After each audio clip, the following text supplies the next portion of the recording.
proudest Amigo accomplishment? Proudest Amigo accomplishment. Or personal And accomplishment. we're still here. Yes! Hallelujah.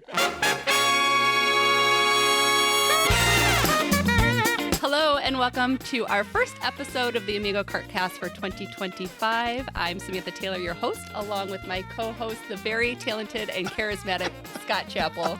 How are you, Scott? Oh my gosh, I'm excited. It's This 2025, a new year. Well, new year, new podcast. It's been a bit, Yeah. but this is an exciting episode. This is an exciting episode. Today's conversation is going to be a fun one as we have very special guests here with us. Just a little bit of an introduction. We have two very special guests with us today to share a bit of the nostalgic story of Amigo Mobility and where it originated. So for those who don't know, Amigo has a fascinating story, and it all started from a gentleman who had a vision back in 1968. And we're here to hear about that story and how it has evolved. Currently, Amigo has over 140 employees and is trusted by 8 of the 10 top national grocery stores by providing power shopping carts to their customers. Of course, who better to tell that story and the grit and perseverance that it takes to build a company than the dynamic duo of Al and Beth Thieme.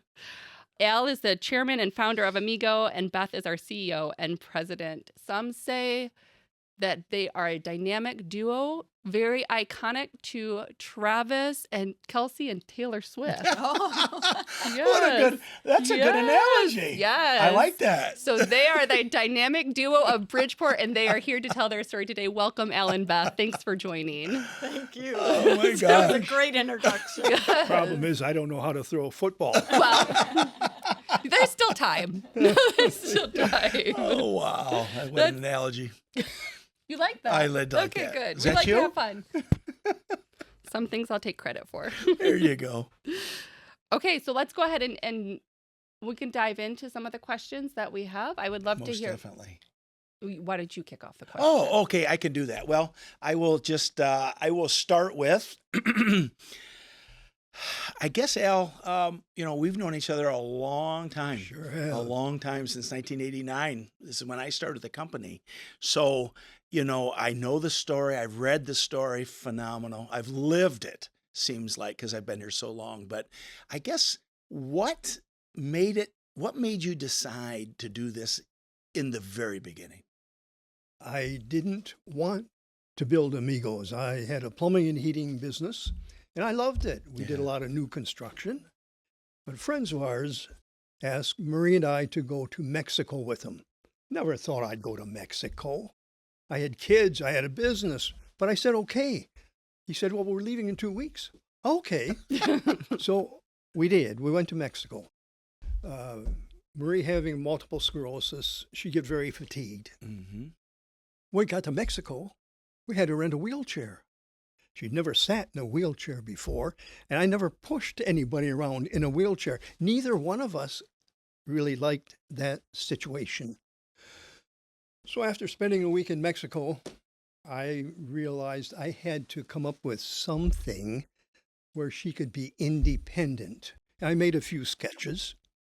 I'm not much of a drawer, so they were pretty rough. Mm-hmm. I found an engineer, Gene Fisher, in Saginaw, Michigan.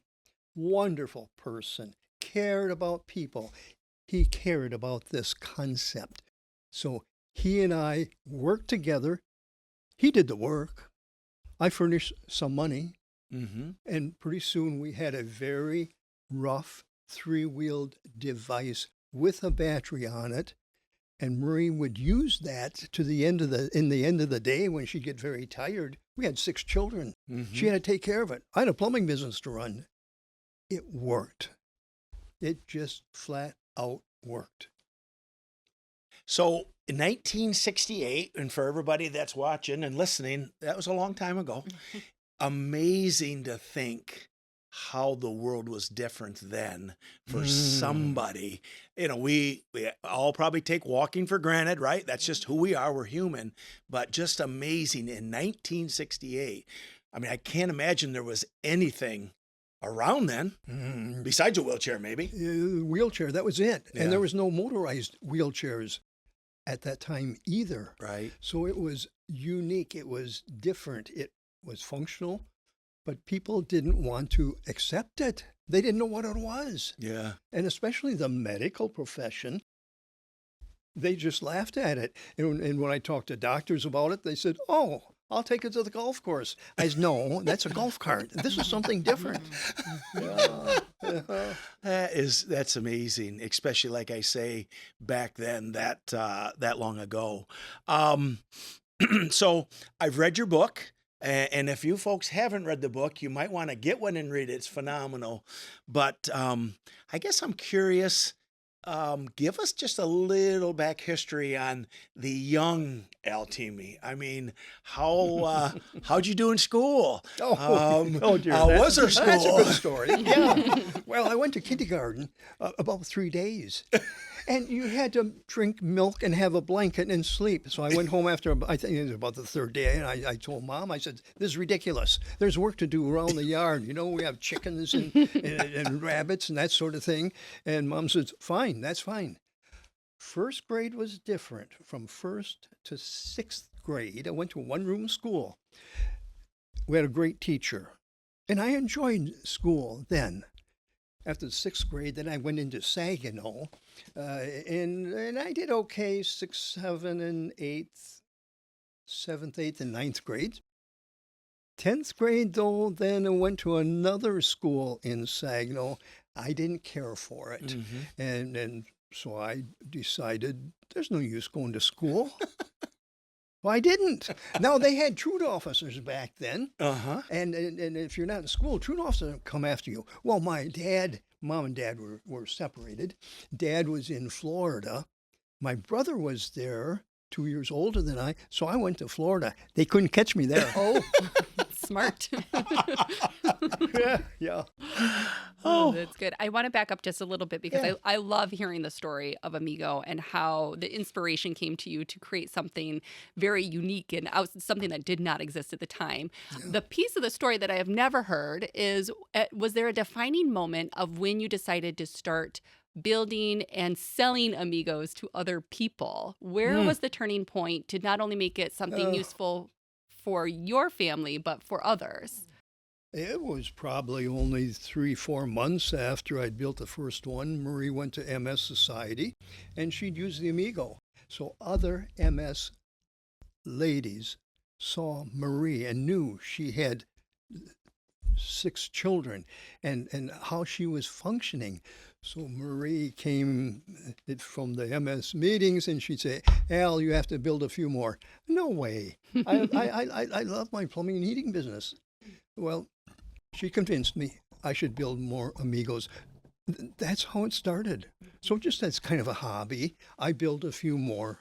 And look where we've grown now. Well, that growth is a lot responsible for Beth. She started working with me at Amigo Company when we were just in this little tiny building and had no money. We're always cash flow short. But she was a genius. She is a genius. People and in sales and sales management. And that was a big part. I was kind of rough back in those days. And Beth would kind of guide me and direct me in the right direction. Yes. I learned PR really quick. Somebody had to, you know, and we kind of forgot to mention we said dynamic duo. And we got to introduce Taylor Swift. We didn't mention Taylor. That's been here almost 50 years. She's a shining star. Yes. Yeah. But no, it's funny. We're so glad you mentioned Beth in this process, Al, because like you said, and we'll let Beth continue, but I mean, you started in sales. Is that where you? Oh no, well, maybe not quite. First job, maybe not. 1975 was in purchasing. Oh, okay. Mm-hmm. I knew nothing. I was going to college to be a nurse, an RN, and I had 2.5 years schoolwork all done, was accepted into the Hurley School of Nursing. Very hard to get into, spent a lot of time trying to get in there, got accepted, and actually left my job in purchasing to go down there moved in, and the director of nursing left a note that there was a mix-up in the transcripts and paperwork. I had to come back the following year. Oh. So I packed up my room, moved back, asked for my job in purchasing back. And then when I had first left purchasing, I trained somebody for my job. So, of course, a week later when I come back, there's not a job in purchasing. So that's when Al looked at me and said, I always knew you'd be good in sales. And I did not want a sales job. I did not have a good impression of sales. But he saw something in me, and I'm glad he did, because it's been the joy of my career, has been to be in the sales arena. How ironic it is that you weren't excited about sales.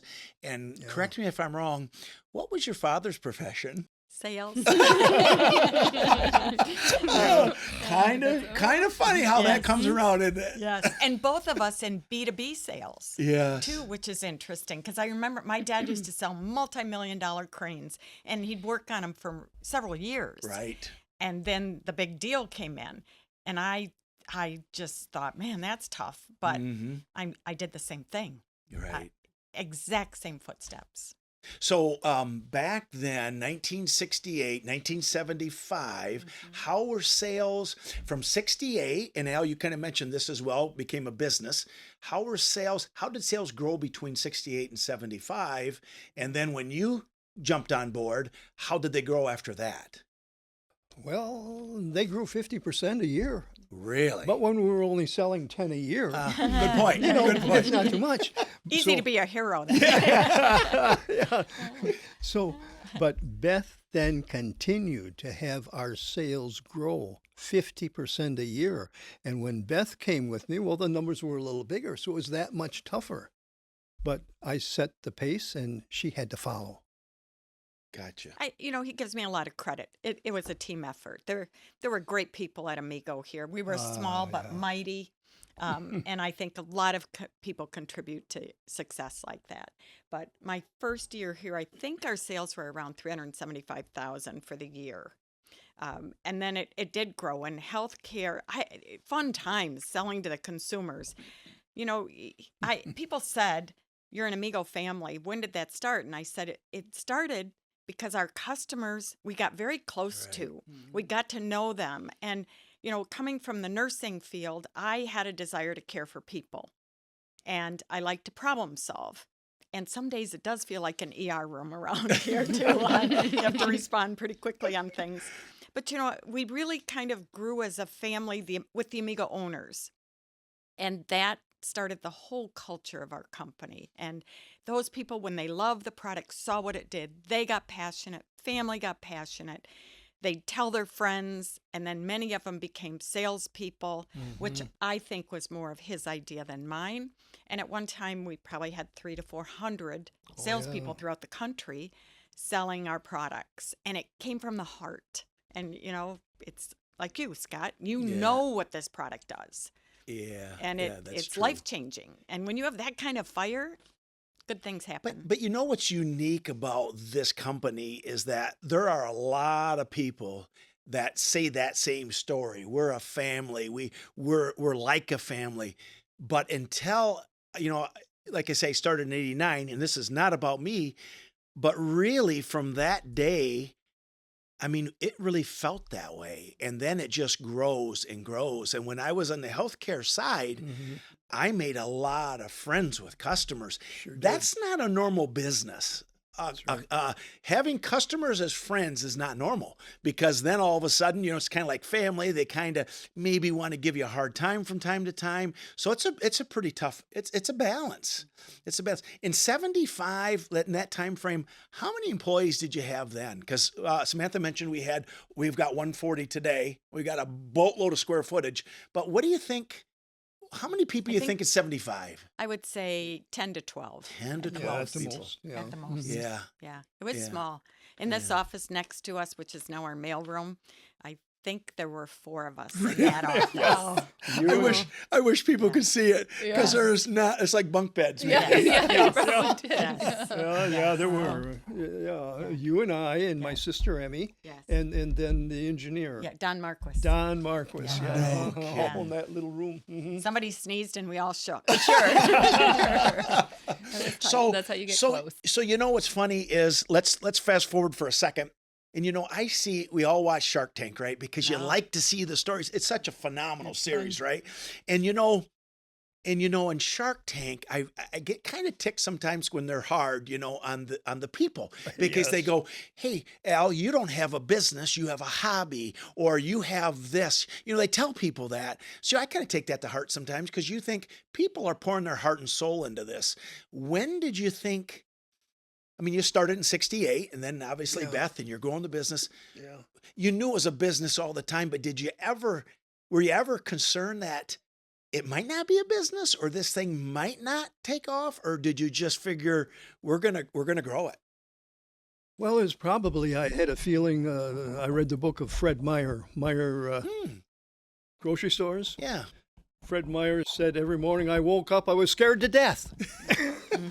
It is. It's scary, but when I would see and lived with Marie and what the Amigo did for her, and then when we sold, it was just her. Then we sold to other people, Yeah. and I was involved in almost every sale. And then Beth would be the follow-up to the sales. So you'd see how it changed their lives. Yeah, that's true. And that's when you realized there's something you had to do. It wasn't to build a business. It was just something you had to do. So it was passion. Yeah. Passion Mm-hmm. is what it would be. Yes. People say, would you ever consider selling the business? One banker said, $50 million. I'll put in your hand tomorrow. Would you sell? And I said, no. He said, $100 million. I said, no. I said, it's never been about the money. yeah. It has never been. We love the products and what they do for people. We love our employees. It is a family, and it would be like selling off one of your children. Yeah. It's part of who you are. Well, I started doing that once in a while. Oh, which one? Selling a child. See. Yeah. No. But I do think we're going to die on the sword with the business. Yeah. It's just who we are. We love what we do. Oh, I agree. And I hate to. I've got another question. You have so Sorry. many questions. Well, my gosh. It's great, but some of them you're just taking quit right out of my talking mouth. together so and have it's some fantastic. questions. Right. Rapid fire. Oh no, go ahead then. Uh, I don't want to. I don't want to rain on your parade here. I So lost my train of thought. let's step back a little bit because obviously, I mean, I've been around a long time, so I know the story. I know you two very, very well. And then reading the book was phenomenal. It was so real, right? And I will just say this: you in the book owned it. I mean, everything that came at you, you owned, and that is unbelievable. The good, the We bad, did. and the ugly. Both of you, correct? You did, Yeah. and so correct me if I'm wrong. I mean, you were a pretty good plumber, right? the best in Saginaw County. That's my point. Pretty good. That's my point. So you were the best plumber, Thank you. and I'm sure you could have been a pretty wealthy man after plumbing for 30 years. So my point with that is, where I'm trying to go back with that is, I mean, this was new stuff. I mean, you could have just did what you did as good as you did it for 30 years, 40 years, for you, 50, 60 years. Yeah. Wealth was never important to me. The only thing that was important was to do it better. Whatever I did, Yeah. I want to find a better way. That's what was important, whether it was in plumbing or then when I decided I had to build Amigos for people, Right. I had to continually find a better way to build them. And financially, yes, it was tough. If I would have thought about wealth, I would have never started Amigo Company. What we went through and the cash flow problems for years, and we took off and we did quite well. But then we made some mistakes and we dropped big time. We had about 12 years when we had trouble paying our employees, trouble paying our suppliers, and we had a bank loan, and the bank put us on a workout program. You know what that means? They don't want you. And that would have shut us down. And they would, no local banks, well, we worked with one in Detroit, and they'd send a couple guys up from Detroit and talk to us and say, and they were sent up here to close us. Yeah. But they couldn't do it. They couldn't They do said, it. and we became the longest company in the workout group because they couldn't pull it. And as the book says, we reached out to Amigo owners Yeah. to help us. Yeah, And right. that one very generous And- Amigo and- owner and his two friends. And Mike Gaylor, that worked for us in accounting and administration, he and Beth worked so hard talking to those bankers, and he just held on there, and he was so sincere. We've had so many good people help us. And that was my point. And the only reason I mentioned that is, like I said, you both own the book, is that, and you've owned it. Is, I mean, I got to believe there's some people that they might not have just been as honest and forthright as you have been, right? Because you just said it was tough. We made some mistakes. I mean, not everybody, we're all human. A lot of people don't think they make mistakes. So that was the reason I kind of mentioned that right here. No, that's great. One thing that I did want to ask is, you're definitely the visionary, Al. Like we see that, we feel the passion between both of you, and you guys working together. I think what really stands out is just the clear message and vision that you've been able to say. You know, we're improving lives through mobility, and we feel that. I guess early on, I'm just wondering, or even now, how do you see the future of Amigo, and how do you stay up on trends and things that you want to pursue with the company? And this could be to both of you. This is looking to the next 50. Well, I hope that things have rubbed off on our children and our people that are working here, that you have to be continually curious. That's great. And you have to continually know there's going to be changes. And what is good today, within a week or a month or a year, isn't going to be there. So we have to prepare and always be looking out at new avenues and new models of mobility. Where we're good, and Beth always says that, I say, oh, we're good at caring about people. And Beth says, well, we're good also in wheels and batteries and chargers and moving people and objects. And there's so much to do in that field, so many areas to grow in. So you'd mentioned, obviously, passing the legacy on to family and empowering your employees to see the same vision. What is it like to see your own children now growing and running this business alongside you? It's easy. Oh. The greatest gift that God could ever give us is to have our children so involved and taking over. Mm-hmm. I agree. I think it's a joy to have the kid. You know, they grew up in the business. Scott remembers as little kids, we'd take them to trade shows. Jen, when she was 3 months old, went on a plane with us to Belgium. She went back when she was 3 years old, and the business was part of their life. Every summer they worked here doing production, emptying wastebaskets and things like that. But we never knew they'd come back until after college, because during college they were going down different paths. I'm sure. And so we didn't say anything. We didn't want to sway them. But when they got out of college and both ended up coming here, and I think their first couple of years were a little restless, but then they settled in. The more they were here, the more they felt that this was their career path that they were choosing. And, you know, so many family businesses have to sell if you don't have that next generation who wants it. So to us, it's just a blessing.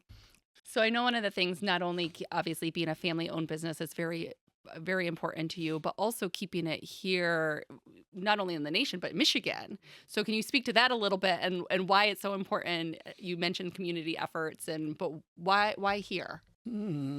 Well, I was born and raised here, just a couple of blocks over here, and then I bought a house right across the road. That house is not here anymore.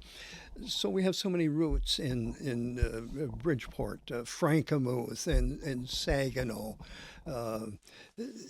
Now, as we grew, I always wanted to have 3 plants across the United States, and we got started in that. Unfortunately, fortunately, everything is back here in Bridgeport.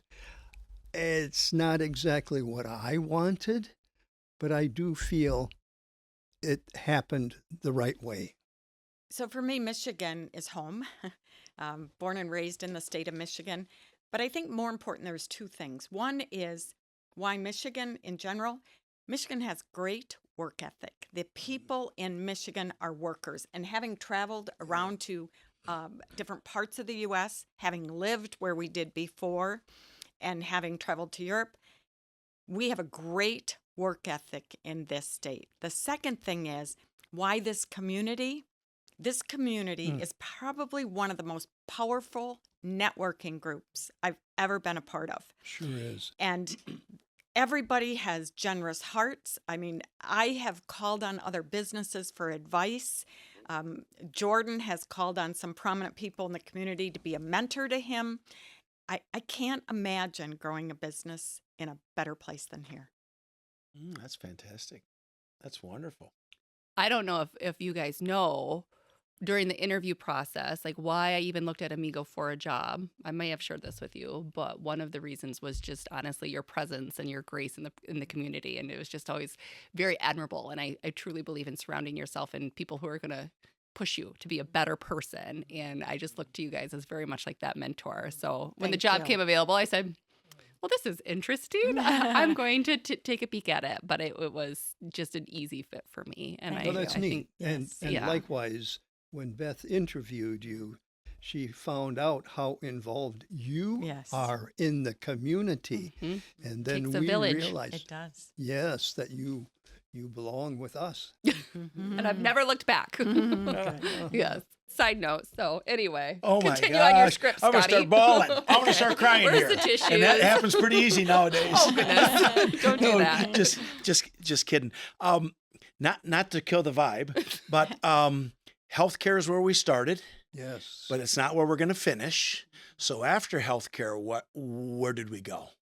Well, that story is going to take a long time. I'll try to We've condense got all it. kinds of time. It was our love, and we had blinders on. That's what we thought. This is the only thing we're going to do is work in healthcare because that was our love, and we saw that, and we were not looking out into the future. And we put a stumbling block in the way because people came to us and said, why doesn't Medicare pay for Amigos? And we never even thought about that. Well, we listened, and Beth Thieme worked with Thomas Tierney, the head of Social Security. Was that a struggle? And changed the under an act of Congress. The Social Security law to include power-operated vehicles, such as the Amigo. Yeah, No kidding. so that was a great win. But guess what? All of our 99% of our people that were selling, they were selling out of their home, out of the garage. They were Amigo owners. Medicare would not recognize any equipment sold to handicapped people where you're selling it out of the home. Oh, So, interesting. yes, and so our business just went like that. We changed the law and never looked ahead what might happen. And so then we had to change and start helping set up our people to go into a business so that they were a medical dealer in order for Medicare to pay for Amigos. But we didn't make that change soon enough, and we were going downhill. We had sold a few Amigos to Myers stores. First one we sold in 1971 to Myers stores. There's nothing like this in Myers stores at the time. Who would put a motorized something vehicle to go shopping within a store?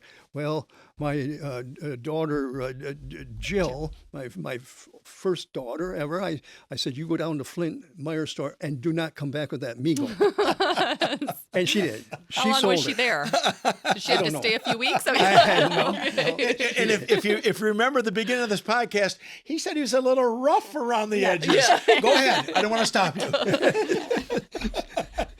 So we called every handicap organization, said, send your people into a Meyer store in Flint and tell them how much you love this. They couldn't believe it, how much it was used. So they took it out of Flint, put it into Grand Rapids where their home office is.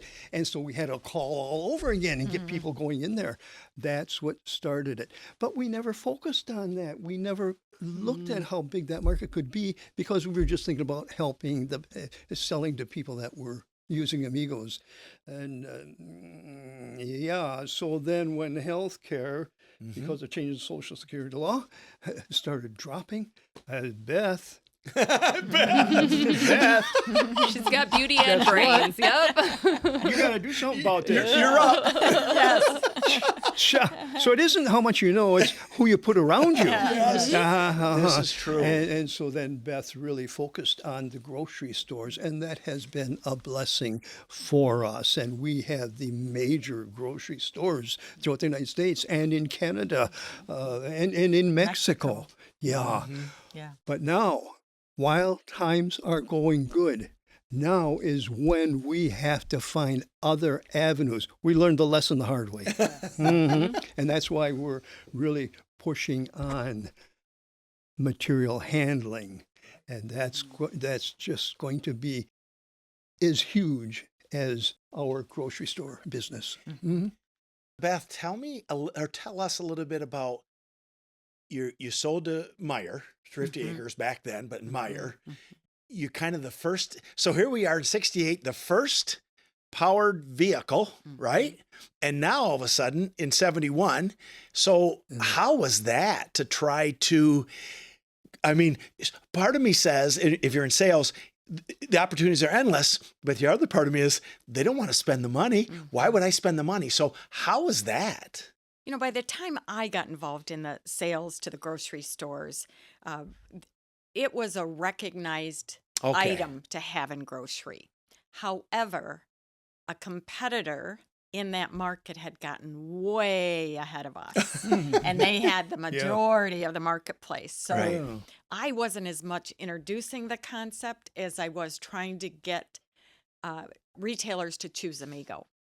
And I will say back then in the 2004 timeframe, 2005, our competitor probably had 80% of the market. Wow. Oh, yeah. And I'm proud to say we have flipped that. Oh, we now good. have 80% of the market. Fantastic. Or more. And so it's also a good reminder, somebody's always behind you trying to get past you, and you got to block them and give them reasons why to stay with you. But I really feel like I'm most excited about this industrial market. And I say that not because you guys are working on that. I just see the future. I see it could be much bigger than the grocery market. Industrial places, businesses, warehouses, distribution centers overuse fork trucks. They do. And they're big and they're expensive. I never knew how expensive they were till they had to buy one. And I had to approve it. And the maintenance. And one day it was just about, we need new batteries. And I'm like, well, go get new batteries. But then I saw the price of the batteries. Then you see these fork trucks, and they're moving kind of fast. And every once in a while they hit one of our racks. Yes. Oh, That's dangerous. Very yeah. dangerous. Scary. Where with our material handling decks, carts, you hit a rack, the rack hits you back. Exactly. Yeah. Exactly. But I think it's the prime time for businesses to be looking and evaluating, how am I using equipment? Right. And find a better way, right? And I really believe this lineup of products is going to be even bigger than retail for our company. Well, we're hoping that, aren't we? Teammate, partner. Wait a minute. I always tell my people there's no hope in business. We make it happen. We don't hope to happen. We're making it happen. We're making aren't it we, happen partner? right Yes. here. We'll be the next dynamic duo. Yes. It's funny. So in 2017, when I came back and started with Jen on the material handling line, which was kind of new. I think it was designed in 16, but then we got to kind of get it to market. Kind of the same old story, right? And not that this is the tagline, but You know, how we say we must find a better way. You know, part of the thing that I always said is we just move people and products differently. And that's kind of what we do today with those products, as long as they can fit in our wheelhouse with our weight capacities and things like that. I think we move them better. Yeah. You know, it's interesting. I went back in our plant. We have 130,000 square foot. There's a lot bigger places than us. Yep. And I think we use at least 3 or 4 of these We carts. do, A yeah. janitorial one. And then, so I went back and I said one day recently, we're going to try an experiment. I'm going to take your carts away from you, and I want you to do your work for this week without them. And they all looked at me and said, you can't. You can't. That's what you want to create. Right. And that's the value. It points to value. They see value in it. You know, their feet and legs don't hurt as much, and they enjoy their job. Right. And they're more productive, and they feel like they're contributing. It was a great interaction, and really hit home for me how valuable these products are.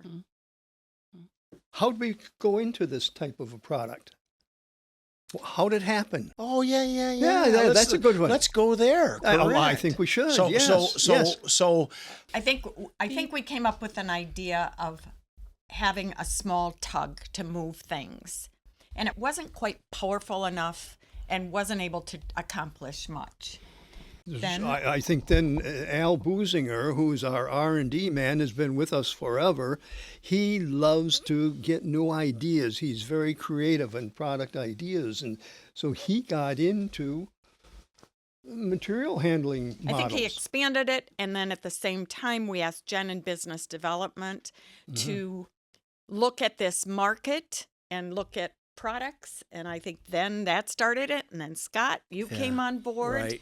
And then Samantha, and the magic is happening. Yeah. Well, it was Magic has happened there. It was so a little bit like you folks back in the early days when I came back in 17. It was like a breath of fresh air. It was like we are now promoting something that nobody has any idea what it is. New. So that's a challenge because, you know, everybody knows that a fork truck, a pallet jack, a rack and shelving, a high-speed door. Oh, we all know what that is.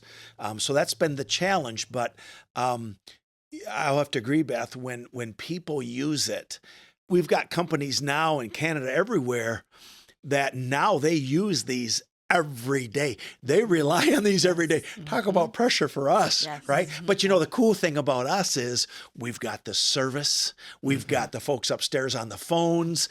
And you know, we didn't even dive into how these products are made from 1968, how simple and easy and how it is to repair and diagnose. I mean, we could have another gosh darn podcast on that because that's part of it as well. But when it gets to these material handling products, the industrial side of the business, I mean, it's the same simple way we've been doing it forever since 68. Having service is so critical because whenever, gosh. especially when you come with a new concept and a new product, you're going to have some problems. You're going to have things that don't work. But when you have service, which we have always been strong on, and get in there and take care of it right away, that's what your customer wants to see. All right. Well, we have a fun little game. Oh, fantastic.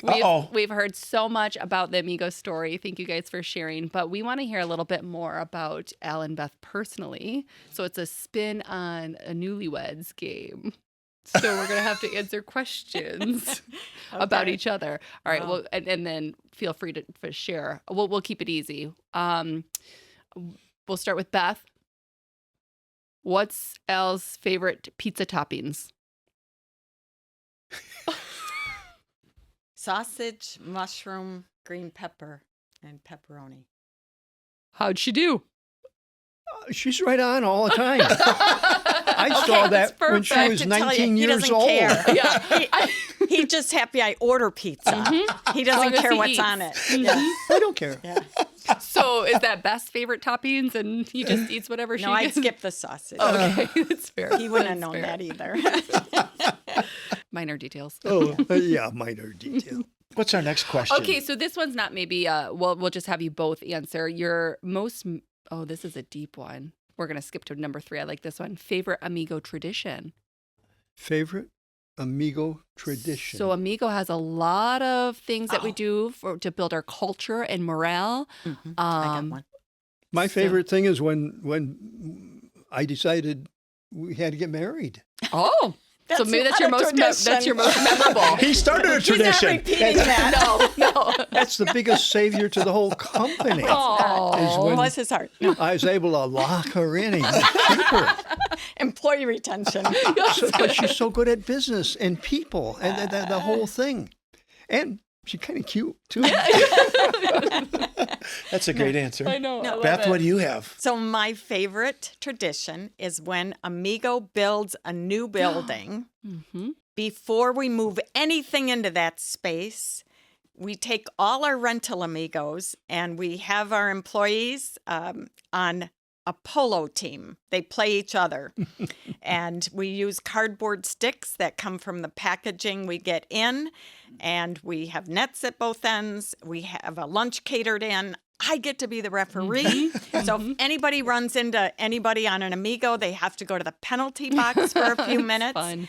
And it's just fun. And so we've done it 3 times in the last 5 years. Mm-hmm. And it's just a price. People have asked, would you rent those out and let us do it at other companies? No. It's Amigo's tradition. And we're going to keep that going. I had people ask me that they think it's like an annual thing. Yes, and I'm like, no, that's very unique, very special. It's not an annual Amigo polo. Okay, how about proudest Amigo accomplishment? Maybe this is when you locked Beth in. Proudest Amigo accomplishment. Or personal And accomplishment. we're still here. Hallelujah. The lights are on. The bills are paid. I don't know. Yeah, I don't know. Oh, probably the greatest accomplishment is when we were profitable for 1 year, 5 years, 10 years in a row. Mm-hmm. Getting to that point. We were there for a while and then boom, down we went. So that when you have a business, running a business, and you can't pay employees on time, you can't pay suppliers, that is difficult. Yeah. And so when you get to that level of profitability, you need that to grow, and you need that to keep your whole family happy. Mm-hmm. I cannot think of one because honestly, there's no award or accolade we've gotten that stands out for me. I think probably for me, it's that we have 2 children who really want this business, because what that does is it's continuity, it's longevity. And that is what we want to create. We don't want to someday leave the company and have it end. We want the story to continue. Best advice that you've ever received from a mentor, colleague, or coworker? From a mentor, colleague, Oh, or well, coworker. probably the best advice I got was from my dear friend Bob Zelli, the case dealer here in Bridgeport.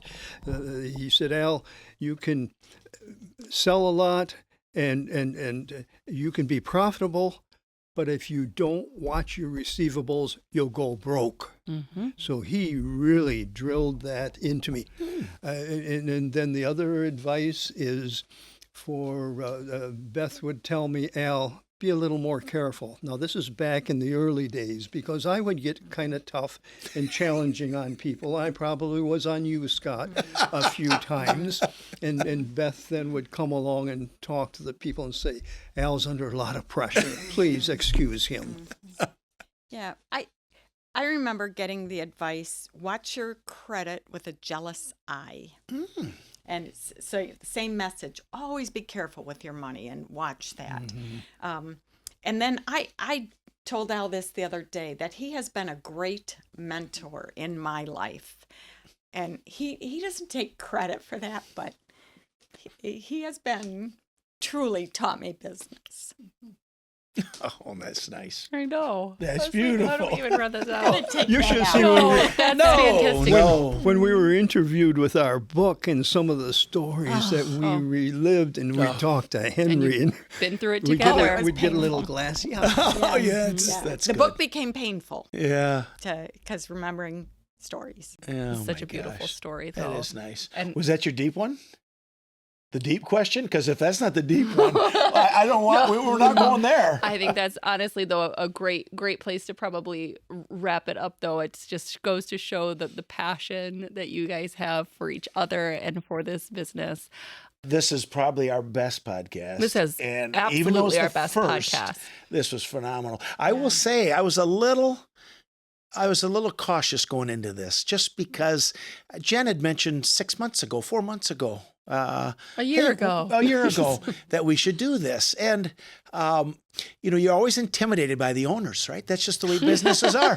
That's the way business is, right? All the people at the top. But you two, as we just saw a few minutes ago, you don't have to be intimidated. You're real people. Well, guess Beautiful. what? We might be invited to their next podcast. Oh, yes. How about The that? recycling one for We sure. will for And maybe sure they'll invite you. pay us for that. Wow. Well, that's a deal. We got to start charging speaking. You got to take that with your agent. First, we got to get an agent. No, this is phenomenal. I'm just saying it's the way to start it off, and I'm so happy. Yeah, It's absolutely. fantastic. Well, I think that wraps up another episode of our Amigo CartCast. Thank you guys again for joining us today to kick off our 2025 CartCast podcast. You will definitely be invited back. We appreciate it. And until next time, Keep Keep it it rolling. rolling.